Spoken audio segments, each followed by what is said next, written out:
शराब पिए थे कि नहीं पिए थे ये स्पष्ट नहीं है, लेकिन इतना तय है कि अंदर से शराब की बोतल मिली है जो आधी खाली थी।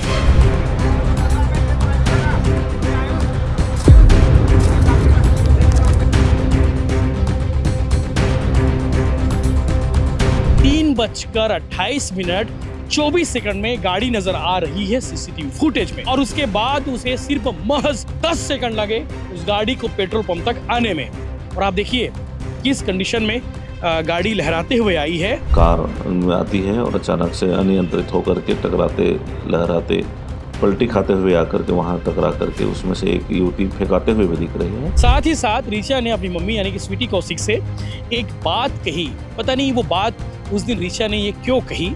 उसने कहा कि मम्मी, अब आपको कभी डांटने का मौका नहीं दूंगी, मैं ऐसा कोई काम नहीं करूंगी जिसकी वजह से आप मुझे डांटो।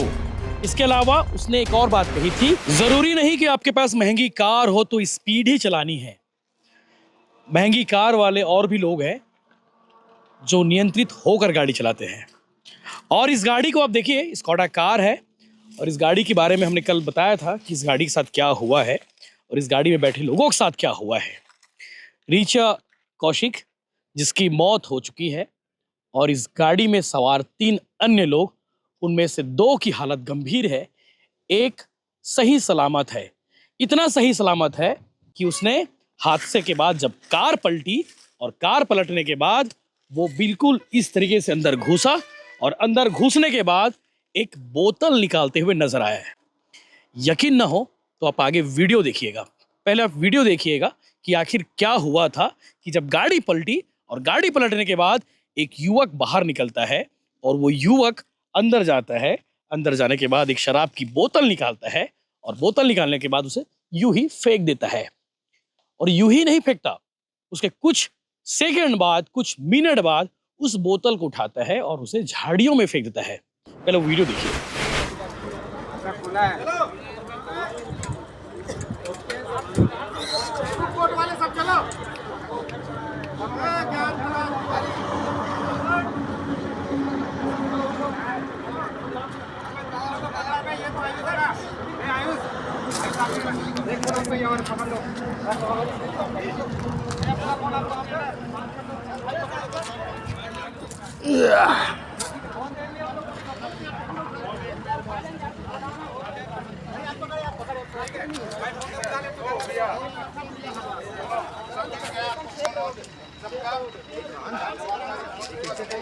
ये ब्रेक मार हुआ भाई, हम चावल बना रहे, चावल चढ़ाए बैठे थे बोरकर में बात कर। अरे 11 मिनट हुआ, 11 मिनट करेक्ट।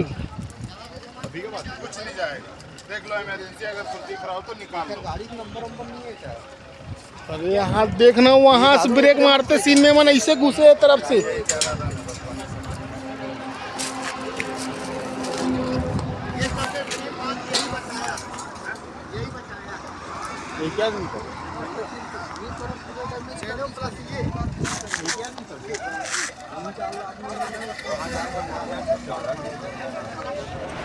आपने वीडियो देखा, और इस वीडियो को देखकर आपने भी समझा, और कल लगातार इस वीडियो पर कमेंट्स आ रहे थे कि यशवंत भैया आपने ये वीडियो दिखाया क्यों नहीं। हमसे वो वीडियो डालने में चूक हो गई, साफ साफ है वो चूक हो गई हमसे। वो वीडियो स्किप हो गई, वो पार्ट स्किप हो गया। लेकिन इसका मतलब ये नहीं था कि हम कल चीख चीख के कहते कि उन्होंने शराब पी रखी थी, उन्होंने शराब पी थी। वो लड़की जो खत्म हो गई है, जिसकी मौत हो गई है, वो भी शराब पी थी। हम जब तक कोई साइंटिफिक रीज़न ना आ जाए, जब तक कोई चीज़ें स्पष्ट ना हो जाए, तब तक हम और आप नहीं कह सकते। हो सकता है कि डॉक्टरी मुलाहिजा में रिपोर्ट आ गई हो कि उन्होंने अल्कोहल लिया था, उन्होंने ड्रिंक किया था, हो सकता है आ गई हो। लेकिन जिस लड़की की मौत हो गई है, ऋचा कौशिक, जो कल अंतिम सांस उसकी चलती रही, वेंटिलेटर पर थी, और बीती रात तकरीबन 2 बजे के आसपास उसने दम तोड़ दिया। उससे ये कहना कि वो शराब सेवन की थी, भाई शराब सेवन भी की होगी तो गाड़ी तो वो नहीं चला रही थी। कहा जा रहा है कि आयुष नाम का एक लड़का है जो सामने था, पुलिसकर्मी गुप्तेश्वर यादव का भतीजा है। वो गाड़ी ड्राइव कर रहा था, क्योंकि अक्सर वो गाड़ी ड्राइव करता है, उसी की गाड़ी है ऐसा कहना है। और हो सकता है इन्होंने कल शराब पी होगी क्योंकि शराब की आधी बोतल को एक लड़का फेंकते हुए नजर आ रहा है जो इस गाड़ी में सवार था। हर्ष, आयुष और मयंक, 3 लड़के सवार थे और एक रीचा कौशिक सवार थी जो शायद गाड़ी के ड्राइवर के ठीक बगल वाली सीट पर बैठी थी और शायद सीट बेल्ट नहीं लगाई थी, इसीलिए वो कार से बाहर फेंका गई।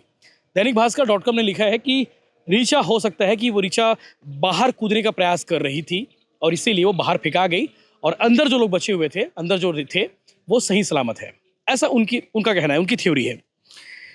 शराब पिए थे कि नहीं पिए थे ये स्पष्ट नहीं है, लेकिन इतना तय है कि अंदर से शराब की बोतल मिली है जो आधी खाली थी और सबसे पहले जो युवक बाहर निकलता है वो सबसे पहले शराब की बोतल को फेंकता है। शायद उसे मालूम था कि लोग आएंगे, मीडिया वाले आएंगे, पुलिस वाले आएंगे, तो सबसे पहले गाड़ी सर्च करेंगे। गाड़ी में अगर शराब की बोतल मिलेगी तो लोग कहेंगे शराब पिए हुए थे। भाई दिख तो पहले से गए हो आप शराब की बोतल फेंकते हुए, तो इसमें कोई वो नहीं है कि हम आपको कहें कि आप शराब नहीं पिए थे, हो सकता है शराब पिए हो। और इसीलिए 10 सेकंड में एक जिंदगी तबाह हो गई और गाड़ी चकनाचूर हो गए और 3 लोग गंभीर रूप से घायल हो गए। 3:28:24 में ये गाड़ी लहराती है। लहराती कैसे है? सामने एक गाड़ी चल रही थी, वो भी अपने साइड पर थी, राजनांदगांव से दुर्ग की ओर आ रहे थे, भिलाई की ओर आ रहे थे बाईपास ये रोड में, और ये गाड़ी भी अपनी जगह सही थी। ओवर स्पीड थी, बहुत ज़्यादा ओवर स्पीड थी। और इस गाड़ी का जो चालक था, ऐसा बताया गया कि आयुष गाड़ी चला रहा था, आयुष ने इस गाड़ी को कंट्रोल नहीं किया और वो ओवरटेक करने के चक्कर में गाड़ी को बहुत तेजी से आगे बढ़ाने की कोशिश की। 3:28:24 में गाड़ी नजर आ रही है सीसीटीवी फुटेज में, और उसके बाद उसे सिर्फ महज 10 सेकंड लगे उस गाड़ी को पेट्रोल पंप तक आने में।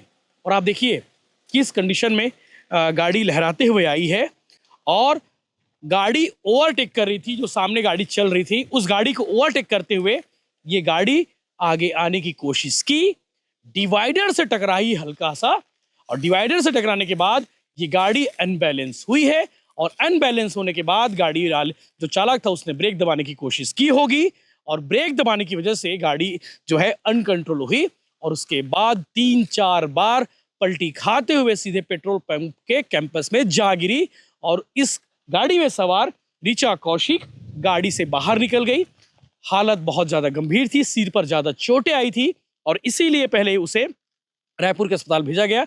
रामकृष्ण केयर अस्पताल में उसका उपचार जारी था, और कल यानी कि 15 मार्च तक सुबह ये भी खबर आ रही थी कि रीचा की मौत हो गई, रीचा की जान चली गई, लेकिन परिवार वालों ने बताया कि रीचा की सांसें चल रही है, और इसीलिए कल दिन भर उपचार हुआ, रात तक उपचार हुआ, और रात 16 मार्च जब लग चुका था, रात तकरीबन 2 बजे के आसपास रीचा कौशिक ने दम तोड़ दिया। लेकिन अब सवाल ये है कि ये सब कहाँ गए थे? रीचा के पापा से बात हुई। रीचा के पापा सोनू का कहना है कि कल 14 मार्च को रीचा अपने घर आई थी, घर में है, चूँकि दादाजी का घर अलग है और रीचा अपनी मम्मी पापा के साथ अलग रहती है, तो रीचा अपने दादा के पास आई थी, बाकायदा गुलाल वगैरह भी लगाई है और अंगूर भी दी है।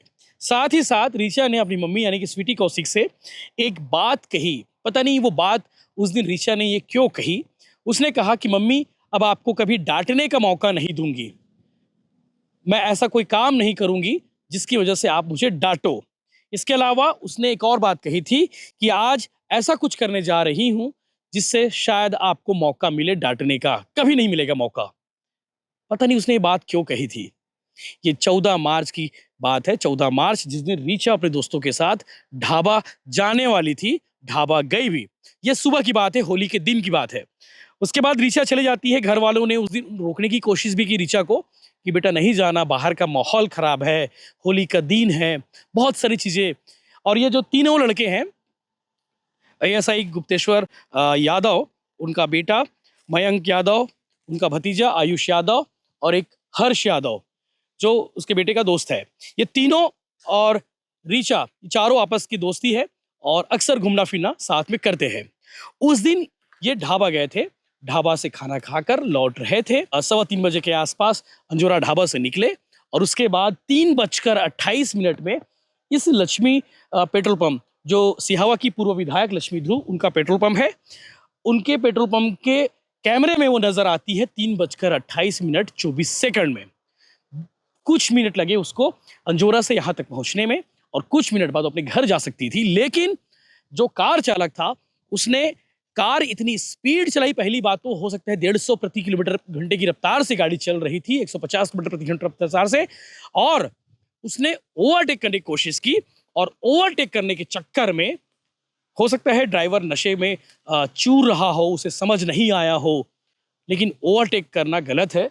उसने ओवरटेक किया और ओवरटेक करने के चक्कर में उसने गाड़ी जा भिड़ाई डिवाइडर से, और डिवाइडर में जाने के बाद गाड़ी अनकंट्रोल हुई, और अनकंट्रोल होने के बाद गाड़ी 4 से 5 बार पलटी हुई, और पलटने की वजह से ऋचा जो इस गाड़ी में सवार थी सामने सीट पर, वो बाहर फेंकाते हुए नजर आ रही है, जो कैंपस में गिरी, पेट्रोल पंप कैंपस में। अगर गाड़ी थोड़ी और आगे होती, अगर पेट्रोल पंप के किसी भी मीटर को टच करती, तो शायद बड़ा हादसा भी हो सकता था। ये अपने आप में बड़ी बात है कि गाड़ी पेट्रोल पंप कैंपस के जो है दहलीज पर थी, आगे नहीं आई। दोनों साइड के जो ये देख सकते हैं कि एयरबैग खुले हुए थे, लेकिन ऋचा बाहर फेंका गई।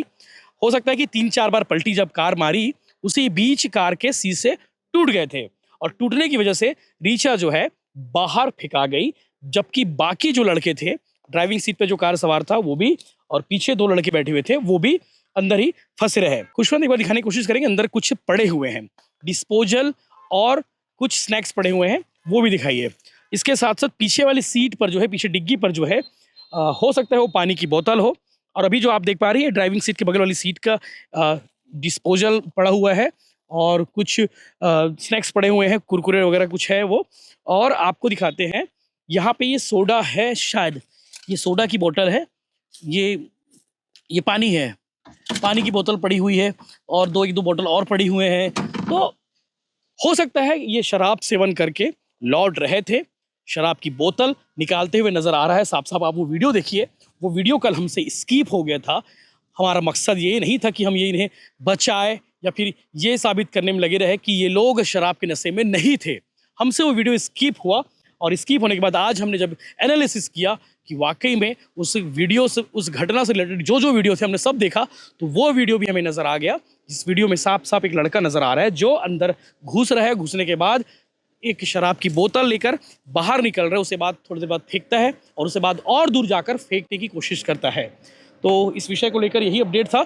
आज चूँकि 16 मार्च है, 16 मार्च को दोपहर तकरीबन 3 बजे के आसपास उसके शव को, ऋचा के शव को भिलाई लाया जाएगा और मुक्तिधाम में अंतिम संस्कार किया जाएगा। इस घटना से रिलेटेड जो जरूरी जानकारी थी, जो आपको जानना जरूरी था, वो हमने बताने की कोशिश की। हमारा उद्देश्य था कि आपको इस घटना से सबक लेना चाहिए।